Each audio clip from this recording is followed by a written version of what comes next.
disamai oleh saya, Ibu Amasiti Handala ini. Kalian bisa memanggil Ibu dengan Ibu Hana. Nah, sebelum kita masuk ke pembahasan, Ibu pertama mau nanya nih, kabar kalian gimana nih hari ini? Apalagi kan kemarin kalian habis libur panjang. Terus kegiatan apa aja nih yang kalian lakuin selama liburan itu? Ibu pengen tahu. Saya liburan, Bu. Tidur, Bu. Waduh, saya juga tidur. Tidur terus selama liburan? Iya, soalnya kalau keluar macet. Oh, bener sih. Kalau yang liburan kemana tuh? Liburan di kasur. Di Pulau Kapuk. Iya, di Pulau Kapuk. Wah, pastinya seru Itu banget. yang ke pantai. Wah, pantai pantai mana sih? Di pantai itu di Gunung Kidul yang lagi rame. Wah, cuy, jadi pengen. Iya, di Batu Wah, Kabar. rame ya? Iya, Bu, kemarin rame sekali. Ibu jadi pengen ke sana. Besok kapan-kapan, Bu. Oke, siap. Nanti Ibu kabarin ya. Iya. Nah, untuk sebelum mulai ke materinya, mungkin pertama-tama bakal Ibu absen dulu ya, anak-anak. Iya, Bu. Yang pertama ada Emma Gita, Hadir. Amelia Octaviani, Hadir. Iin Hairatul, Hadir. Ria Octavia, Hadir, Bu. Lestiani Cahyaningrum, Hadir, Bu.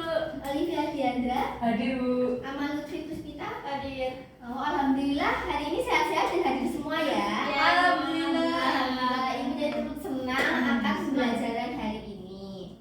Mungkin untuk selanjutnya Ibu akan memaparkan terkait tujuan capaian pembelajaran yang akan Ibu sampaikan pada hari ini ya. Yang pertama itu kita akan belajar tentang pentingnya prosedur arsip. Lalu belajar juga kenapa sih penyimpanan prosedur itu harus dilakukan, tujuannya apa. Dan yang ketiga terkait prosedur penyimpanan arsip fisik dan prosedur penyimpanan arsip digital. Ibu harap anak-anak bisa memperhatikan karena di akhir nanti ada kuis dan akan masuk ke nilai poin keaktifan dan juga ada sedikit-sedikit reward ya dari Ibu untuk menggugah semangat kalian. Asik. Oke, yang pertama yang akan Ibu sampaikan terkait pentingnya prosedur arsip.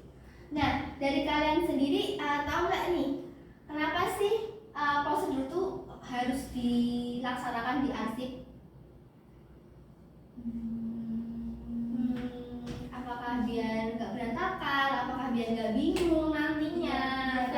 Biar rapi. Oh betul, pinter-pinter ya ternyata ya ampun terharu Ibu. Mungkin langsung aja ke materinya. Kenapa sih kok penting? Karena penyimpanan arsip yang efektif itu termasuk kunci dalam pengelolaan dokumen dan informasi dari sebuah organisasi.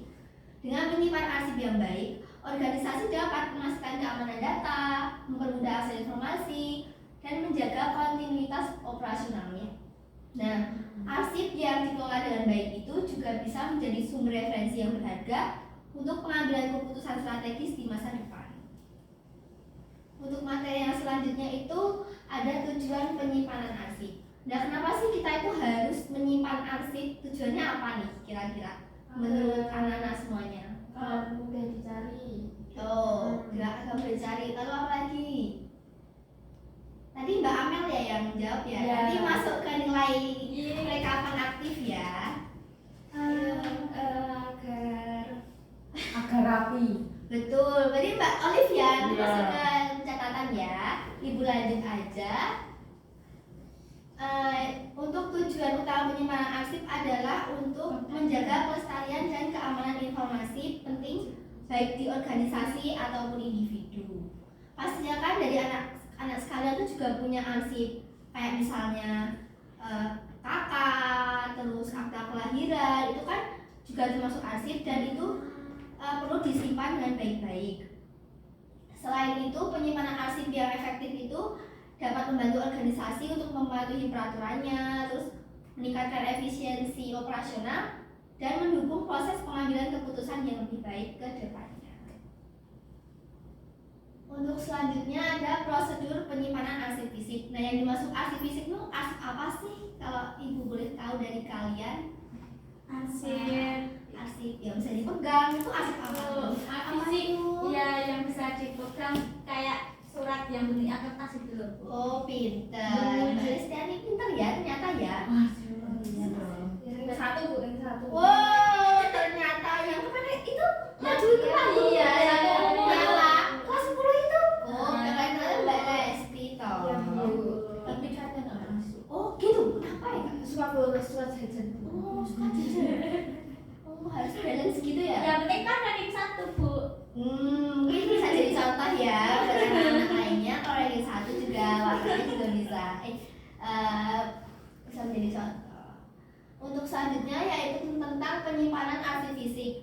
Nah, yang pertama itu kita perlu mempersiapkan tempat penyimpanan yang bersih, kering, terlindung dari cahaya serta kelembapan yang berlebih. Mungkin kalau nyimpan arsip itu kayak surat-surat itu baiknya di dalam lemari, jangan di bawah bantal, di bawah kasur atau yang lain-lain. Karena kita nggak pernah tahu ya anak-anak kalau misalnya nanti tiba-tiba ada tikus, ada kotoran yang bisa mempengaruhi arsip kita yang penting-penting itu. Lalu yang kedua adalah arsip-arsip disusun dengan rapi dan teratur berdasarkan kode klasifikasi yang telah ditentukan.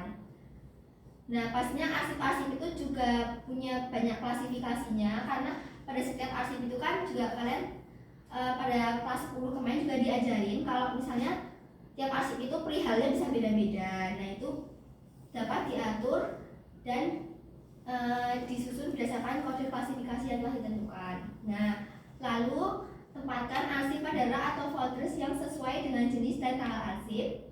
Pastikan label pada setiap folder atau map mudah terbaca. Jadi bisa ditempel gitu kalau misalnya lagi disusun di samping mapnya. Lalu yang ketiga, melakukan pemeliharaan rutin seperti membersihkan debu, mengatur suhu dan kelembapan ruangan, serta memantau kondisi fisik arsip. Apalagi kemarin kalian di semester di kelas 10 itu kan udah sempat kunjungan nih ke tempat-tempat arsip. Kan pastinya kalian tahu sendiri kalau arsip itu ada ruangannya sendiri, jadi ada suhu kelembapannya sendiri, terus bisa diatur juga dan cenderung bersih. Lalu untuk selanjutnya yaitu prosedur penyimpanan arsip digital. Nah, buat arsip digital ini menurut anak-anak apa nih yang biasanya kalian lihat bisa jadi arsip digital? Surat. Betul, pinter Mbak Olivia. Terus Gambar. betul, pinter Mbak Lesti. Mungkin kalian Suara. betul, pinter Mbak Amel. Mungkin Video. betul, pinter Mbak Emi. Mungkin kalian punya di drive kan ya? Nah, itu kan juga termasuk penyimpanan arsip digital. Secara tidak langsung kalian sudah menerapkan hal tersebut. Selanjutnya penyimpanan arsip digital. Yang pertama itu mendigitalisasikan dokumen.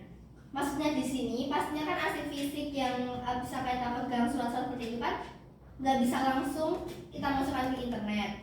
Nah, pastinya harus kita scan dulu dan itu termasuk mengalihkan arsip fisik ke format digital menggunakan pemindai berkualitas atau bisa disebut dengan scanner. Lalu yang kedua, pengkodean dan kategori. Memberikan kode unik dan kategori arsip berdasarkan isi, tanggal, dan jenis dokumen. Biasanya untuk pada era zaman sekarang itu udah banyak banget aplikasi-aplikasi yang bisa menyediakan pengarsipan ya kayak GFC, terus Google Drive itu kan bisa kita gunakan untuk penyimpanan arsip digital. Bahkan kalau anak-anak semua yang punya laptop itu kan pasti dalam folder ada file, tapi kita bisa membuat arsip itu di situ juga. Lalu yang ketiga, penyimpanan terpusat. Simpan arsip digital ke server pusat dan sistem penyimpanan cloud yang aman. Jadi pastinya kita juga perlu memastikan keamanan data dari media atau sarana yang kita pakai untuk menyimpan arsip karena arsip itu termasuk dokumen-dokumen yang penting. Mungkin itu saja bisa Ibu sampaikan. Apakah dari anak-anak ada pertanyaan? Tidak Bu, jelas. Sudah jelas? Sudah jelas, Bu. Beneran jelas? Jelas. Nah, nanti kita buktikan pada kuis hari ini. Nah, mungkin anak-anak buat mengerjakan kuisnya nggak perlu hari ini banget ya. Mungkin bakal Ibu kasih waktu sampai jam 1 dan nanti untuk jawaban yang paling tepat akan Ibu kasih reward di pertemuan selanjutnya. Baik Bu. Baik, Bu. Mungkin bisa ditulis dulu atau nanti bakal Ibu scan di WA group. Nanti minta ya, In. Oke. Oke, nanti yang nggak bisa terus nanti ibu kasih linknya di WA kerja. Ya, Bu. Scan me. Sudah. Terima kasih Mbak Amel. Nah, untuk kesimpulan pada pembahasan hari ini, prosedur penyimpanan arsip itu perlu diterapkan demi mencapai tata kelola efektif bagi kearsipan. Arsip dapat digunakan kembali sesuai tujuannya masing-masing. Dalam penyimpanan arsip yang baik, pastinya ada prosedur yang sesuai di baliknya. Terbentuknya penyimpanan arsip yang efektif dapat membantu organisasi untuk mematuhi peraturan, meningkatkan efisiensi operasional, dan mendukung proses pengambilan keputusan yang lebih baik. Baik, mungkin itu saja yang bisa Ibu sampaikan. Ibu harap materi hari ini bisa kalian terapkan juga ke kehidupan sehari-hari. Dan untuk pertemuan selanjutnya akan ada materi terkait penggunaan arsip. Jadi mungkin dari anak-anak bisa sepil-sepil dulu atau belajar dulu, nanti bakal ada quiz lagi yang bisa mengetahui kompetensi kalian untuk terkait materi hari ini ataupun besok. Dari Ibu, sekian. Wassalamualaikum warahmatullahi wabarakatuh. Waalaikumsalam.